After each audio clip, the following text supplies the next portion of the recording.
Welcome to the map, ladies and gentlemen. My name's Tubes Taylor. Of course, I'm joined here by Aaron Peachy Roberts. Welcome, Peach. G'day, Tubes. Another big week in local footy here. The Old Scholars and the SFL. How did you see it? Yeah, it was.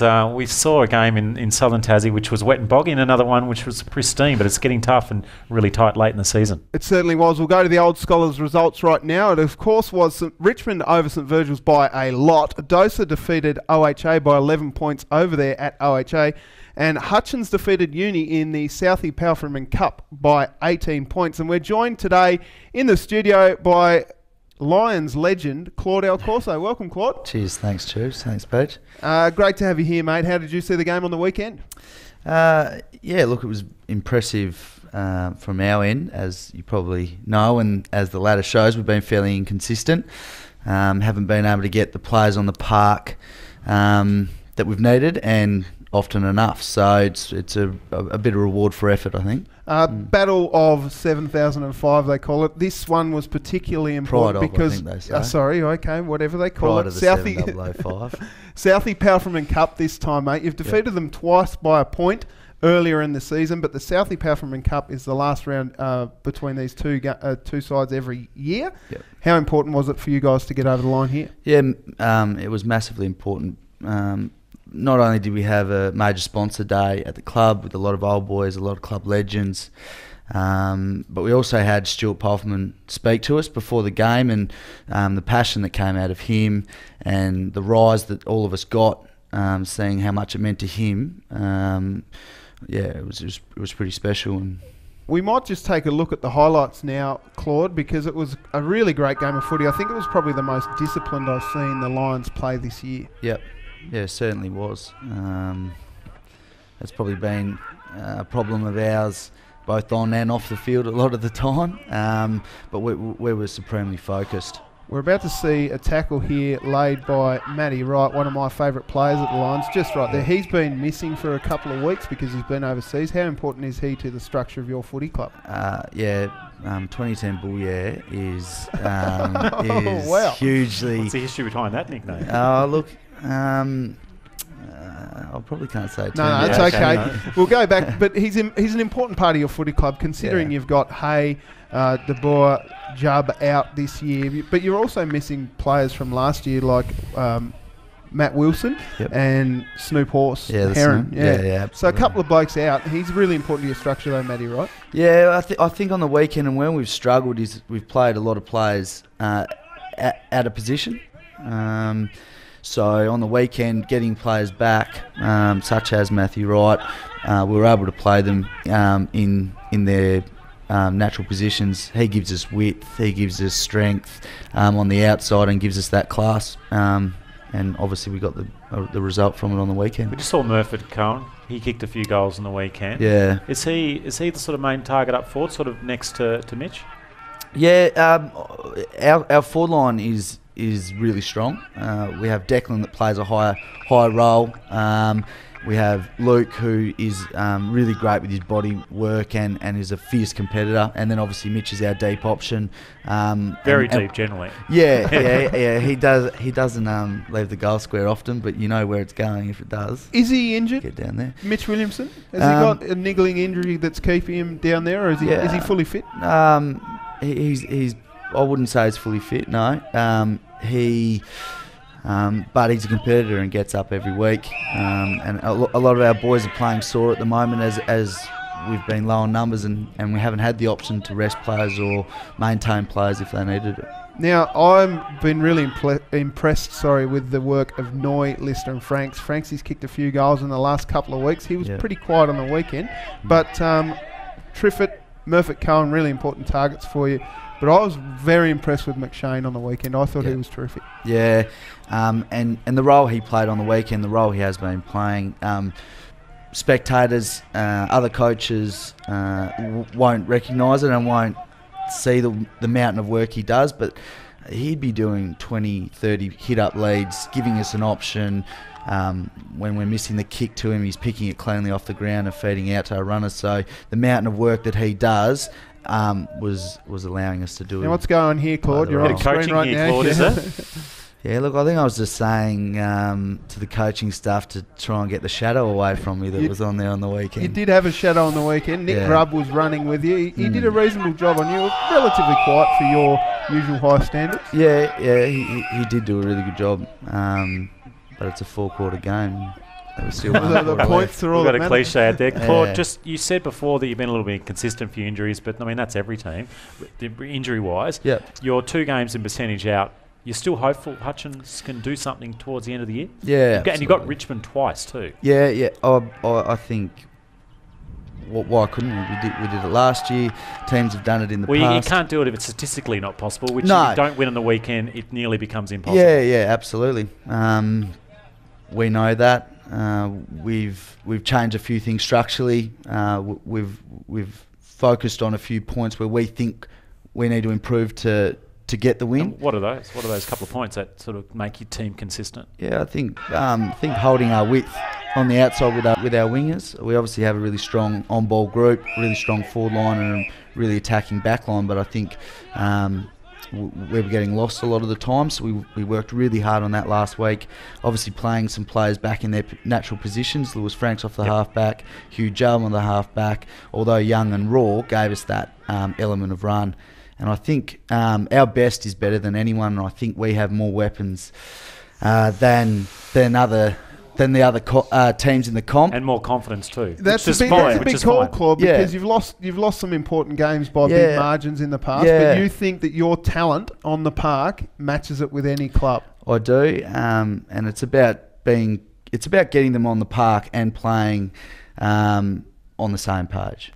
Consistent footy. Now, mate, what do you do outside of your footy? We all know that we're not professionals in these leagues, but what do you do for a crust? I work as a commercial real estate agent with Edwards Windsor. Oh, little plug there. Yeah, little plug. You enjoy doing that, mate? Love it. It's a fantastic job and a really good company to work for. So if you need any commercial real estate, buy or sell, go and see Claude Alcorso. Now, the club was also wearing armbands on the weekend. Yeah. What was that all about, the black armband? It was for Lewis Franks' grandfather, I think it was, passed away in the week. I think he found out Friday morning, so it was just about respect for Lewis. Obviously, a huge member of the club and a long-time member, so it was just out of respect. Now, you also do some stuff outside of work and outside of the Hutchins Footy Club. You're involved with the STJFL, the under-16 boys at Sandy Bay. Tell us about your involvement there. Yeah, I co-coach with one of my best mates, Tommy Green. Hello, Tom, to you out Tom. there. And they didn't have a coach. I enjoy that side of the game. I've done it once before. I guess I quite enjoy seeing them develop and imparting some of my knowledge onto them. And young Jack Duffy, Martin Duffy's son's one of the boys. How does he go? It's a real pest, I think, around us generally. But, he almost wasn't going to play on the weekend, but that's a story Duffy can tell you later. Discipline story, was it, Martin Duffy? Discipline, okay. So you enjoy it, mate, with the young kids and mentoring them as such? Yeah. How do they find your haircut? Looking good, Claude. It's just jealousy, mate. You know, it's not a solid competition. Claude, we'll leave it there for you, mate. All the best for the rest of the season. Of course, we do have a 6-pack of Furphy for you to take away. Thanks very much for joining us here on The Map. Cheers. Coming up next here on The Map, we've got a special guest from our social media pages, Peter Holmes. We'll be right back in just a few moments.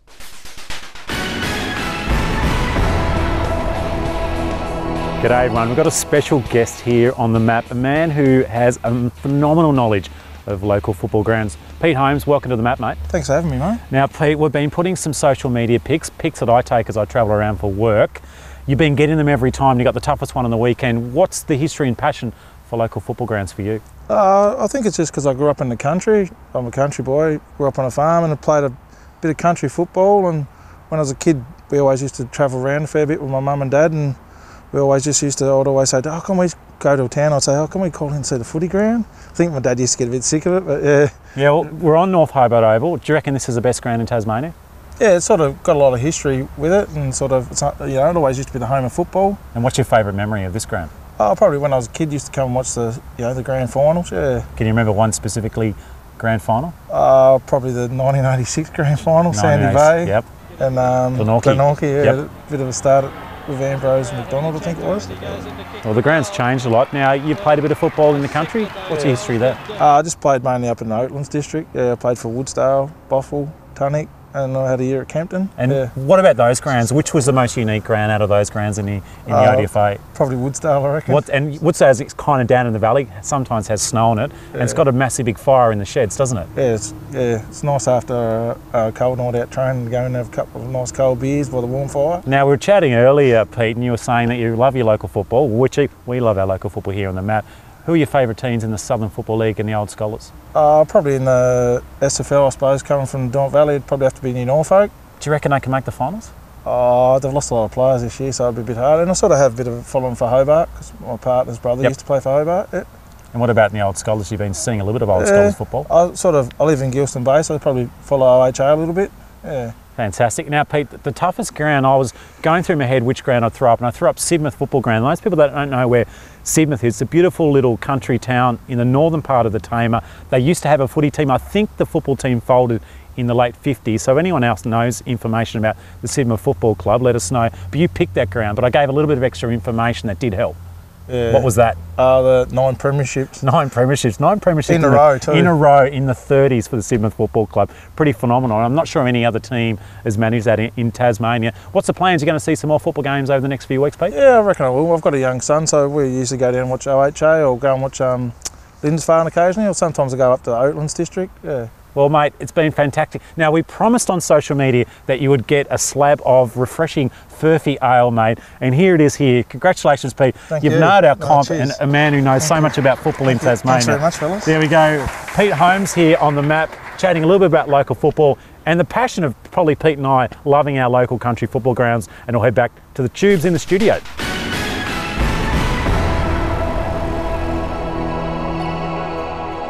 So that was Peter Holmes. You caught up with him a little earlier there, Peach. He's such a nice guy and a great fella. Yeah, really good fella. He's still in the studio, so I've got to say that. But, you know, it was great talking about passionate people in footy. And I know my partner, Erin, I make her drive to every football ground in Tasmania. It seems like Pete's family have done the same as well. So it's really nice to talk and listen to passionate people about local footy. Absolutely. What a guy. And what's your favourite football ground, by the way? My favourite footy ground would have to be on the Northwest Coast, mate. I'm a Northwest Coast boy. I do like a few of the grounds down here. North Hobart's pretty good, but Pertec Park, the old Penguin footy oval, it's going to be up subdivided there, soon, isn't it? Doesn't matter. It's still got a special place in my heart. 6 and out rule in the local cricket comp. Yeah, it was pretty rubbish. They had a big net up there as well. Anyway, we've got to thank our sponsors now, Jackson Motor Company, who have come on board for this season of the map. We've got a special out there this week, the Triton that you can see at the bottom of the screen, $31,990. Get yourself a great deal. Head out there and see the guys at Jackson Motor Company. Now, SFL results, Peach. Yeah, and we went down to the Valley over the Saturday. It was a really good game of football, we thought. However, it wasn't the case. And Lindisfarne absolutely belted Huonville in a massive game. I thought for Huonville potentially, but Lindisfarne now are a game and a bit in top of the ladder. Dodgers Ferry with Kenny and Dunn, they bagged 4 each. They had a huge win in relation to the respective season for them over Claremont. That was massive. And Brighton pushed Cygnet, nearly ruined Cygnet's season, but in the end Cygnet got up with their big boys, and Doreen bagged 6 for Cygnet. So it was a massive result in the end. And Hobart had a really tight game against Sorrel. Now, Sorrel have been desperate for a win, but they couldn't get it. Hobart very much in the season and in the hunt again as well. We watched Hobart last week out there at Claremont, and I think Hobart, if they can make the finals, no doubt about it, they'll rattle a few cages. But Dodgers Ferry, I think, a very impressive win over Claremont, as you said. But we were down in the Valley of Love at Huonville, and we'll cross to some highlights right now, and you can talk us through it, Peach. Yeah, well, when we rocked up, I was expecting it. It was a magnificent day. It was about 15 degrees. It's probably the best we've had for a few weeks. But the ground wasn't quite as good, and we got some footage on Duff TV of the conditions of the ground. In the early stage, it was an absolute slugfest and one of the worst games of football I've seen all season, really. The decision-making was poor. No one really showed anything until Tennick in the middle and then Roberts. Roberts up forward was outstanding for Lindisfarne, and he snagged a couple of goals and really got the momentum going. Yeah, got himself a little 6-pack, which was very nice. Cassidy was held pretty well. Yeah, McAdoo kind of played near him, and they had a few other guys, sort of Lawler and others, run near Cassidy. Cassidy took a couple of big clunks. He was a long way up the goals, a long way away from goal, so he didn't necessarily have a big influence early, but he was certainly dangerous. So considering that was at the Huonville home ground, how do you see them going into finals, the Lions? Well, Mickey Paul is massive, and their structure getting the ball out of half-back. So they've got one of the best half-backs in the league. They've got a very good team off half-back. Look, their midfield's really good. They had some really good players such as Godfrey and Clark and Rawson were competitive. I thought Godfrey was probably their best players in the long sleeves. But their difficulties, and when they got to half-forward, they didn't know what to do with it. They literally turned it over, and I think I said on the air when I did a bit of commentary, they kicked at least into the mark, man of the mark 7 times while entering into their forward 50. So just simple skill errors, you think, let them down? Well, just bizarre errors where they weren't taking enough and they were trying to play on, and they just literally kicking it straight to the opposition. And look, the defence, and it was really nice to see Miller was just a general down in defence, and Rand played down there a little bit. I was impressed with Blaisley too. He kind of played off half forward, half back. He was a good player too for Lindisfarne. I mean, they didn't look outstanding, Lindisfarne.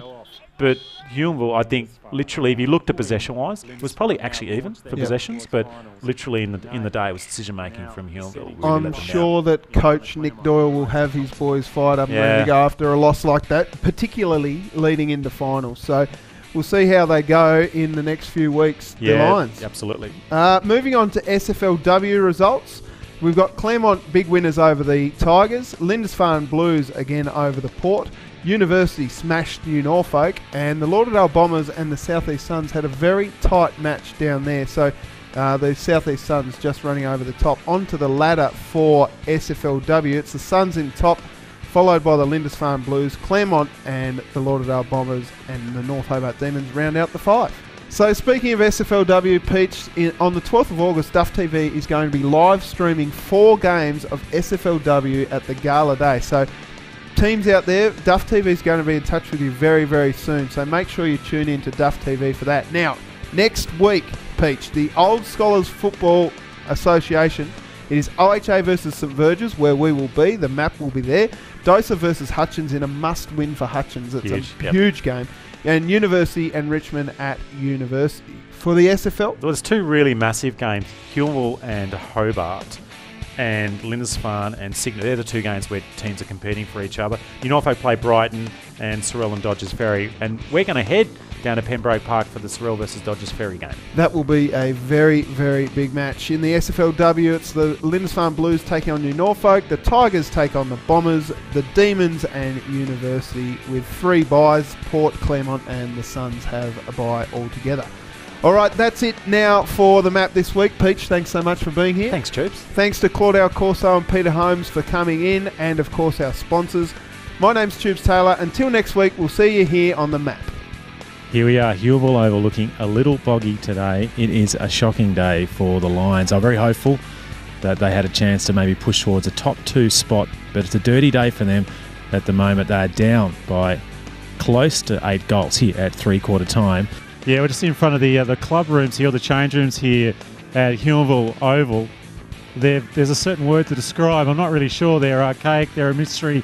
We're going to go and chat to a few of the victorious Lindisfarne players and just get a feel as they maybe are looking for top spot. Look at the mud here. So the life and blood of the players from today. As there's plenty of mud left in this ground. Who's up? Who's up for a chat? Who's up for a chat? Absolutely knackered. Not very, very reluctant gentlemen, aren't they? These Lindisfarne boys. Oh, he's on the phone. Hey, mate, Aaron. Tom, isn't it? Yeah. Now, Tom, you've got it. I don't know, have you texted the results in for all the goals you kicked today? Nah, not yet. You're just letting your fans know about the performance here in the mud at Huonville? Yeah, it was a bit of a tough slog, but yeah, got on the end of a few. How are the legs, mate? It was. We just walked across the ground there. It's an absolute bog. Well, I didn't actually get out of the 50, so yeah, I'm not too bad actually. Who gave you all the kicks, mate, today? They're all staring in and they're very, very keen to give you a ribbing, but you haven't had any tape thrown at you yet. That's a bit disappointing. Who were the ones that got on the end of it? Big Cass does all the work for me up the ground. I just get on the end of them. Oh, there you go. Tommy, 6 goals today, mate. Well done. And maybe top spot on the ladder is a chance, do you think? Yeah, I think, well, hopefully we wrap it up, so next couple of weeks. All right, let's hope you get in the shower soon. The hot water's going to be run out or turned off soon.